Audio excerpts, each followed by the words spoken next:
Good afternoon. Mona নতুন একটা ব্লগে তোমাদের সবাইকে ওয়েলকাম। আগের ব্লগে তোমরা দেখতেই পেরেছো যে আমি চলে এসেছি সোজা মাইসোর থেকে কুর্গে।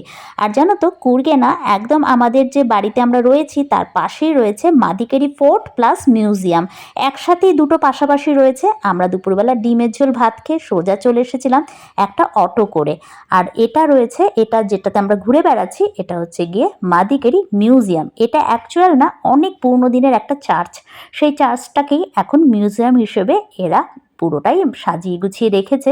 আর প্রচুর এখানে আগেকার দিনের পুরো রিয়াল স্ট্রাকচার, যেগুলো মাটি খুঁড়ে আমরা পেয়েছি, মানে পাওয়া যায়, সেই সব জিনিস প্রত্নতাত্ত্বিক বলে, অনেক আগেকারের না, সব কি বলবো, পাথরের সব বুদ্ধ মূর্তি থেকে শুরু করে দেব দেবী অনেক কিছু এই মিউজিয়ামটায় রয়েছে। এটা কিন্তু ভীষণ ছোট্ট একটা চার্চ, অথচ এত সুন্দর করে সাজিয়ে গুছিয়ে রেখেছে, মানে এতটা সিস্টেমেটিক ওয়েতে, যে প্রচুর প্রচুর জিনিস এই ছোট্ট চার্চটার মধ্যেও রয়েছে। বড় সড়ো কিন্তু মিউজিয়ামকেও হার মানিয়ে দেয়। দেখো কি সুন্দর মিররে, যেরকম চার্চের মধ্যে থাকে কালারফুল মিররের মধ্যে যীশু খ্রিস্টের, সেরকমই সাজানো। আর এইগুলো সব কিন্তু একদম অরিজিনাল, কোনোটাই বানানো নয়। মিউজিয়াম মানে একদম অরিজিনাল, যেটা এর আগেকারের অনেক কিছু, কিন্তু কিছু না মাটি খুঁড়ে ভেতর থেকে বেরিয়েছিল। তার জন্য আমরা সেই ইতিহাসে পড়েছিলাম কনুষ্কের মূর্তি, যেটা মাথা ছিল না, সেরম টাইপেরও কিন্তু অনেক দেবদেবী রয়েছে। আর রাজা মহারাজাদেরও ইউজ করা যত যাবতীয় জিনিস, বাইরে থেকে দেখে ভাবছিলাম এত ছোট চার্চের মধ্যে কি মিউজিয়াম, ভেতরে ঢুকে দেখলাম যে এমন কিছু নেই যা এই মিউজিয়ামটাতে নেই। তো দুপুরবেলায় আমরা কিন্তু ভাত ঘুম না দিয়ে এই যে চলে এসেছিলাম, অনেকটা দূর জার্নি করেছিলাম সকালবেলার থেকে।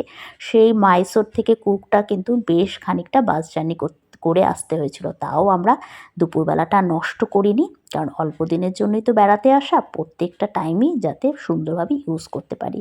বাইরে ঝিরঝির করে বৃষ্টি পড়ছে, আমরা অটোয় করেই চলে এসেছিলাম। অটো ভাইয়া বাইরে ওয়েট করছে, আর এখন আমরা এখান থেকে বেরিয়ে যাচ্ছি। এই যে ছোট্ট মিউজিয়ামটার পাশেই রয়েছে ওই যে মাদিকেরি ফোর্ট, ওটার ভেতরে কিন্তু ঢোকা যায় না, আমরা বাইরে থেকেই ঘুরে বেড়াচ্ছি। আর ফোর্টে এসেছি, এখানে কিন্তু ঝিরঝির করে বৃষ্টি পড়ছে, অনেকেই ছাতা নিয়ে ঘুরে বেড়াচ্ছে, আমরাও ছাতা নিয়ে এসেছি, বুটু রেনকোট বাট আর নিলাম না, কিন্তু ঝিরঝির ঝিরঝির করে বৃষ্টি পড়ছে, আমারও চোখে মুখে পড়ছে, একদম স্নোফলের মতন হালকা।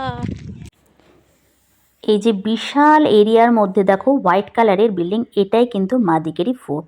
ভেতরে কেন ঢোকা যায় না জানি না, কোনো কালে কেউ ঢুকেছো কি না আমাকে জানিও। আর বাইরে থেকে না এরকম সব ডেঞ্জারাস কিছু জায়গা ছিল, বাট বেশি স্লিপারি ছিল বলে একটু শ্যাওলা শ্যাওলা হয়ে গেছিলো। আমি কৌশিককে আর ওদিকে যেতে দিলাম না। আমরা না নিচ থেকেই পুরো মাদিকেরি ফোর্ট এরিয়াটার ভিডিও নিয়েছি। দেখো এরপরে না একটা সুন্দর গার্ডেন টাইপের হেঁটে হেঁটে আমরা যাব। আর এই সিঁড়িটাও কিন্তু বেশ খাড়াই ছিল, অনেকেই ওপরে উঠে উঠে ফটো তুলছিল, বাট কি দরকার বৃষ্টি বাদলের সময় রিস্ক নেওয়ার। মাদিকেরি ফোর্টটা দেখেই তো বুঝতে পারছো বহু বছর আগের। আর এখানে না যাওয়ার সময় এই যে গাছ, ছোট্ট ছোট্ট আলাদা আলাদা কালারের সব ফুল দিয়ে, ফুলের গাছ এখানে সাজানো ছিল। আর ওই যে দুটো এলিফ্যান্ট দেখা যাচ্ছে, ওই জন্যই না বুট্টু একদম নাচতে নাচতে চলে গেছে। আর বুট্টু আর বুট্টুর বাবা এলিফ্যান্টের সামনে দাঁড়িয়ে ফটো তুলছে, আমরা খুব হাসাহাসি করছিলাম।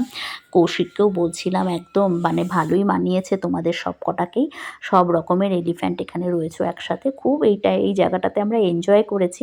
এবার এই দিকটাতে দেখছিলাম যে অনেকেই যাচ্ছিল, আমরাও ঢুকে দেখলাম এখানে না অনেক পুরোনো গণেশ মন্দির লেখা রয়েছে।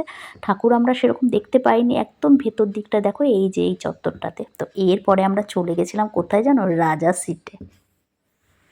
আমরা এরপর চলে এসেছিলাম কুর্গের একদম মেন অ্যাট্রাকশান রাজা সিট একটা পার্কে। এটা এতটাই সুন্দর পার্ক যে এটা নিয়ে নতুন একটা ব্লগে তোমাদের সাথে আবার চলে আসবো। আজকের মতন টাটা বাই বাই। আমার সাথে থেকেও কিন্তু আমরা ভীষণ ভীষণ ভীষণ এনজয় করেছিলাম এই রাজা সিট পার্কে।